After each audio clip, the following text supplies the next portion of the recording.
नमस्कार, मैं निशा ठाकुर और आप देख रहे हैं मेट्रो मुंबई। वक्त हो चुका है टॉप 10 बुलेटिन का, तो आइए एक नजर डालते हैं मुंबई की 10 बड़ी खबरों पर। महाराष्ट्र की सियासत में इस वक्त भूचाल सा आया हुआ है। राज ठाकरे सभा लेने वाले हैं औरंगाबाद के सांस्कृतिक मैदान से, और उसी मैदान पर अब उद्धव ठाकरे भी हुंकार मारेंगे, यानी कि एक ही मंच पर अलग अलग समय राज ठाकरे और उद्धव ठाकरे जनसभा को संबोधित करेंगे, एक दूसरे पर निशाना साधेंगे।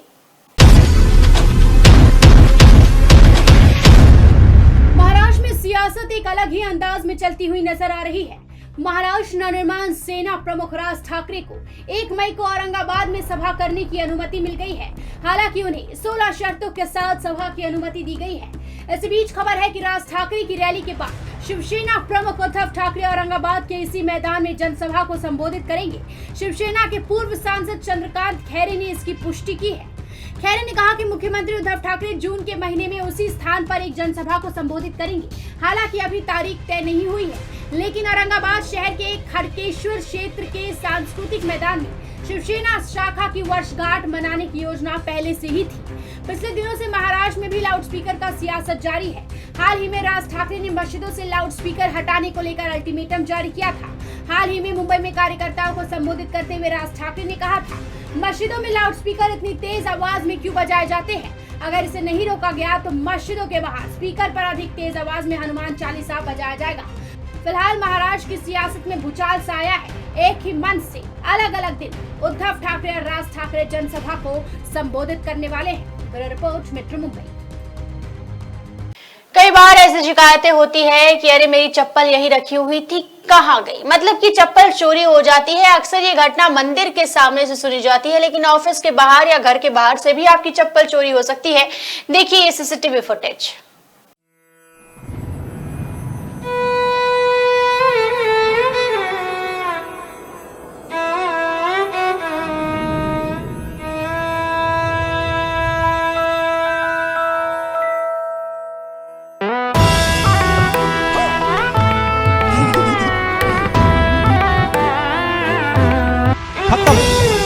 Bye bye, tata, goodbye, गया।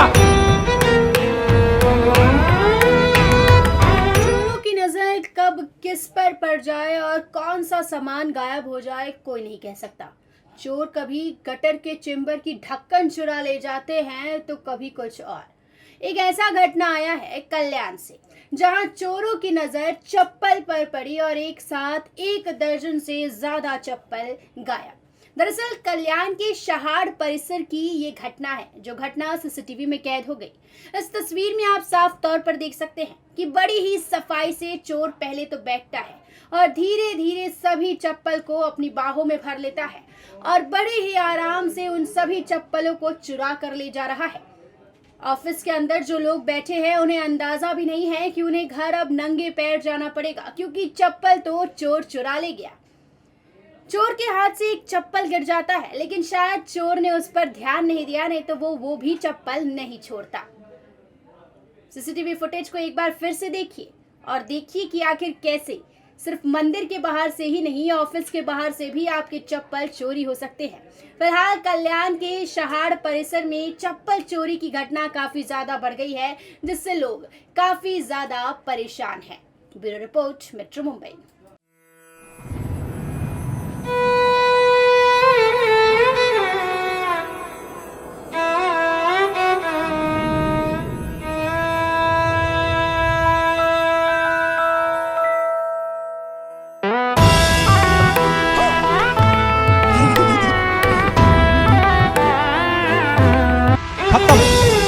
Bye bye, tata, goodbye, गया।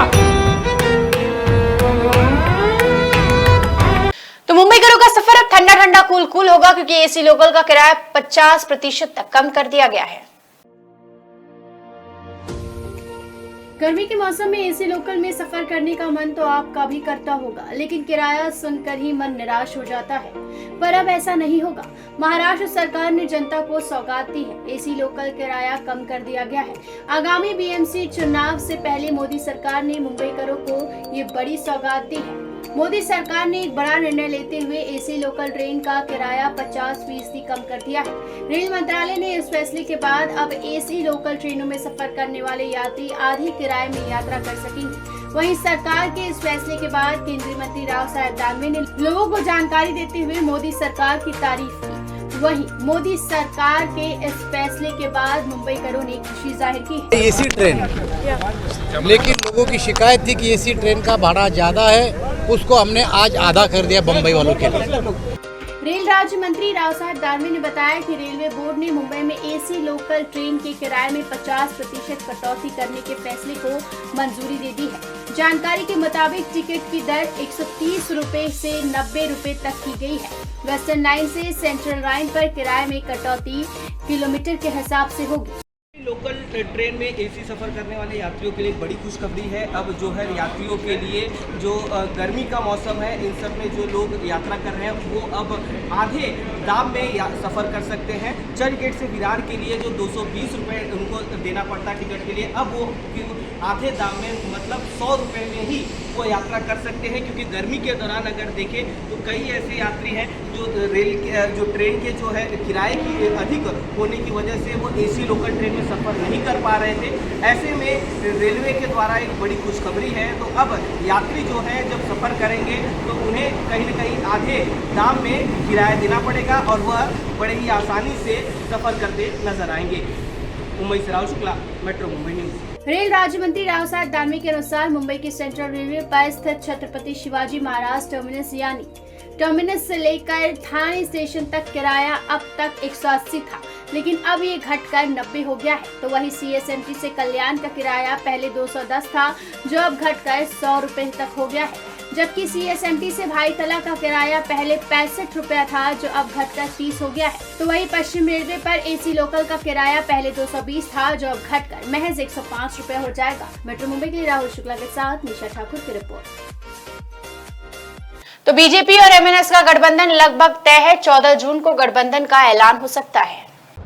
महाराष्ट्र में भाजपा ने शिवसेना को पटखनी देने के लिए महाराष्ट्र नवनिर्माण सेना का इस्तेमाल करने की तैयारी कर ली है। कई दौर की बातचीत के बाद दोनों दलों में गठबंधन पर सहमति बन चुकी है। इसकी घोषणा 14 जून को की जा सकती है। गठबंधन को राष्ट्रीय स्वयंसेवक संघ ने भी हरी झंडी दे दी है। भाजपा सूत्रों ने बताया कि गठबंधन से जुड़ी सभी बाधाएं दूर हो गई है। मनसे को भाजपा मुंबई और पुणे में कुछ सीटें देंगी। शेष राज्य में भाजपा अपने दम पर चुनाव लड़ेगी। इस संदर्भ में अंतिम अहम बैठक 21 अप्रैल को हुई। इसमें संघ के लोग भी मौजूद थे। इसी बैठक में गठबंधन पर सैद्धांतिक सहमति बनी। सीटों के बंटवारे सहित कुछ अन्य सवाल पर बाद में फैसला होगा। इसके लिए दोनों दलों के बीच कुछ और बैठक होंगी। मनसे प्रमुख राज ठाकरे इन दिनों महाराष्ट्र में धार्मिक स्थलों पर लगे लाउडस्पीकर को लेकर महाविकास अघाड़ी सरकार पर हमलावर है। महाराष्ट्र सरकार ने मामले में केंद्र सरकार के स्तर पर निर्णय लेने की बात कही। राज ने इसकी आलोचना करते हुए इस संबंध में उत्तर प्रदेश के मुख्यमंत्री योगी आदित्यनाथ की तारीफ की। दरअसल राज्य में भाजपा बड़े भाई की भूमिका निभाना चाहती है, जो शिवसेना को मंजूर नहीं है। तल्ख नरम रिश्ते के बीच दोनों दलों की बीते लोकसभा चुनाव में गठबंधन किया था। बीते विधानसभा चुनाव में ही दोनों दल साथ थे। हालांकि नतीजे आने के बाद शिवसेना मुख्यमंत्री पद को लेकर अड़ गई और बाद में गठबंधन तोड़कर कांग्रेस राकंपा के साथ हाथ मिला लिया। फिलहाल भाजपा और मनसे मिलकर शिवसेना को हटाना चाहती है। Report metro Mumbai. तो राज ठाकरे को विश्व हिंदू परिषद और बजरंग दल का भी साथ मिल गया है। 3 मई को मनसैनिकों के साथ विश्व हिंदू परिषद और बजरंग दल भी महाआरती करेंगे।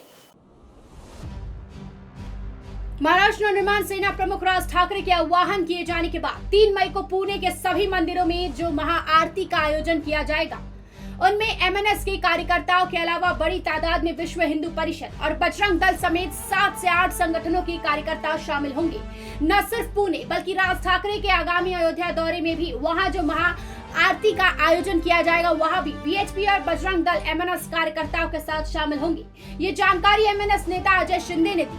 BHP और बजरंग दल के नेताओं ने शुक्रवार को MNS के वरिष्ठ नेताओं के साथ पुणे में बैठक की। ये बैठक हनुमान चालीसा, लाउडस्पीकर, अयोध्या दौरा, महाआरती जैसे मुद्दों पर आयोजित की गई थी। राज ठाकरे के हिंदुत्व के एजेंडे को समर्थन देने के लिए न सिर्फ वीएचपी और बजरंग दल बल्कि कई हिंदुत्ववादी संगठन सामने आ रहे हैं। इन सभी संगठनों ने राज्य भर में 3 मई को होने वाली महाआरती का समर्थन करने और उसमें शामिल होने के लिए हामी भर दी है। ये जानकारी एमएनएस नेता अजय शिंदे ने दी है। इससे पहले 1 मई को औरंगाबाद में होने वाली राज ठाकरे की सभा पर सबकी नजरें लगी हुई है। राज ठाकरे ने अपनी थाने की सभा में 3 मई तक का अल्टीमेटम दिया है। अगर रमजान और ईद के बाद भी मस्जिदों से लाउड स्पीकर नहीं उतारे गए तो एमएनएस के कार्यकर्ता जगह जगह मस्जिद के सामने हनुमान चालीसा बजाएंगे। Bureau report, metro Mumbai. तो ओवैसी ने राज ठाकरे पर निशाना साधा है और साफ तौर पर सवाल किया है कि क्या हम रमजान का महीना भी शांति से मना नहीं सकते।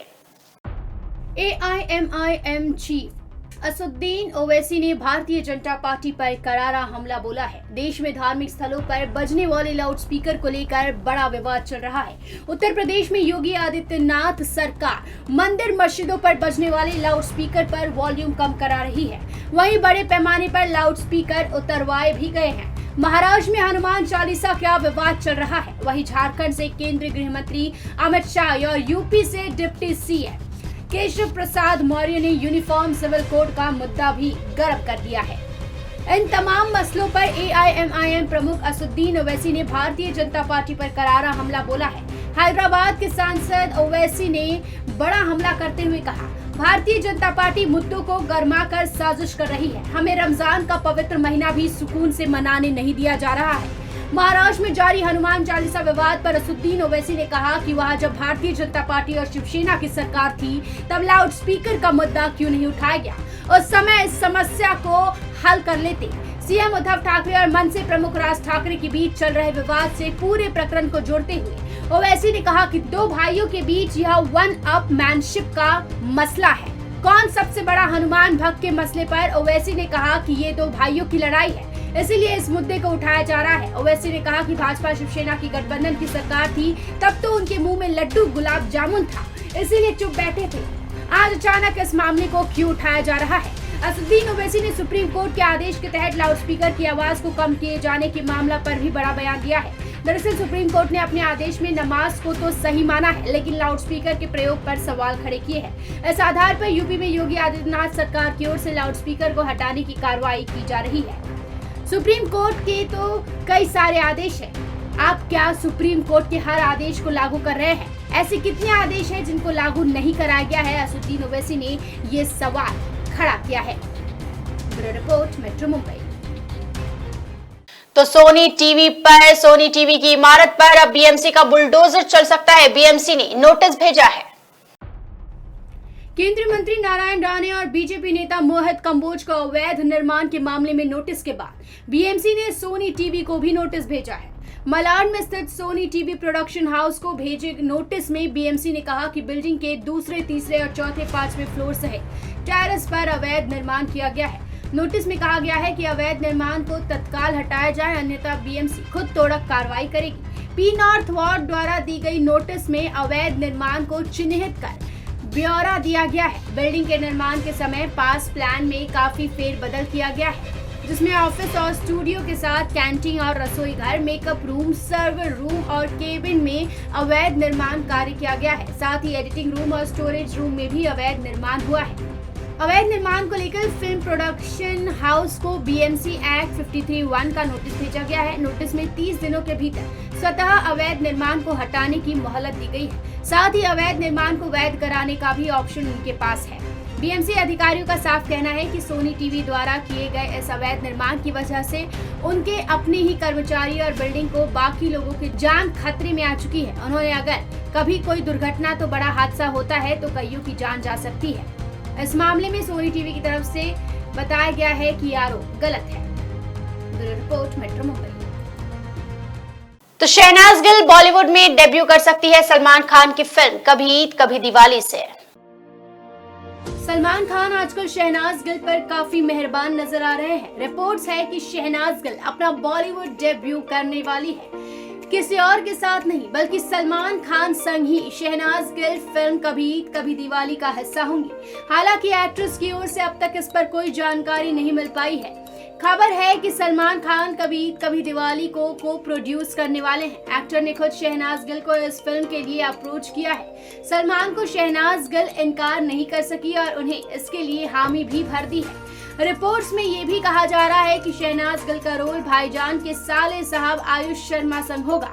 शहनाज गिल के फैंस इस खबर को सुनकर बेहद ही एक्साइटेड हो गए हैं। शहनाज गिल का ये बॉलीवुड डेब्यू होगा अगर वो इस फिल्म का हिस्सा बनती है। तो इसी बीच खबर आ रही है कि शहनाज गिल ने प्रोड्यूसर से मुंह मांगी कीमत इस फिल्म से वसूलने की बात कह डाली है। सूत्रों से पता चला है कि हम सभी जानते हैं कि सलमान खान शहनाज गिल को कितना पसंद करती है। एक्ट्रेस ने भाईजान का दिल जीता है।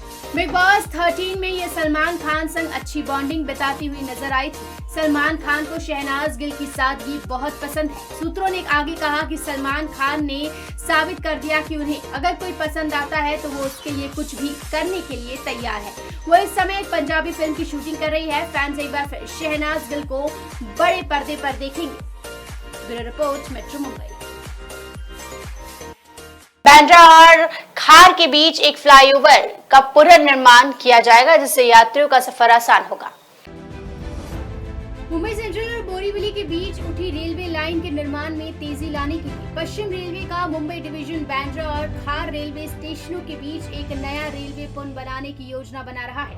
हालांकि निर्माण कार्य मानसून के बाद शुरू हो जाएगा। एक नई रेलवे लाइन बिछाने के लिए जगह प्रदान करने के लिए दो सबसे व्यस्त स्टेशनों के बीच फ्लाईओवर का पुनर्निर्माण किया जाएगा जो स्थानीय और बाहरी ट्रेन यातायात को अलग करेगा। रेलवे के एक अधिकारी के मुताबिक पहले कुछ चिंताएं थी क्योंकि रेलवे लाइन की मस्जिद के पास से गुजर रही थी। इसीलिए नई रेलवे लाइन बिछाने के लिए जगह बनाने के लिए पुल का पुनर्निर्माण किया जा रहा है। उन लोगों के लिए जो मुंबई सेंट्रल और बोरीवली रेलवे स्टेशनों के बीच 5वीं और 6ठी लाइन मुंबई शहरी परियोजना 2 का एक हिस्सा है और 2008 में प्रस्तावित किया गया था। परियोजना भूमि अधिग्रहण के कारण अटक गई थी। इन लाइनों में से 5वीं रेलवे लाइन पहले से मौजूद है और मुंबई सेंट्रल से माहिम तक और सेंटा क्रूज और खार रेलवे स्टेशन के बीच से गुजरती है। नई रेलवे लाइनें महालक्ष्मी और लोअर परेल कार शेड से भी गुजरेगी। Bureau report, metro Mumbai. ये थी मुंबई की 10 बड़ी खबरें और आप देख रहे हैं टॉप 10 बुलेटिन। रोज रात मेरे साथ देखिए मुंबई की टॉप 10 बुलेटिन सिर्फ मेट्रो मुंबई पर। धन्यवाद।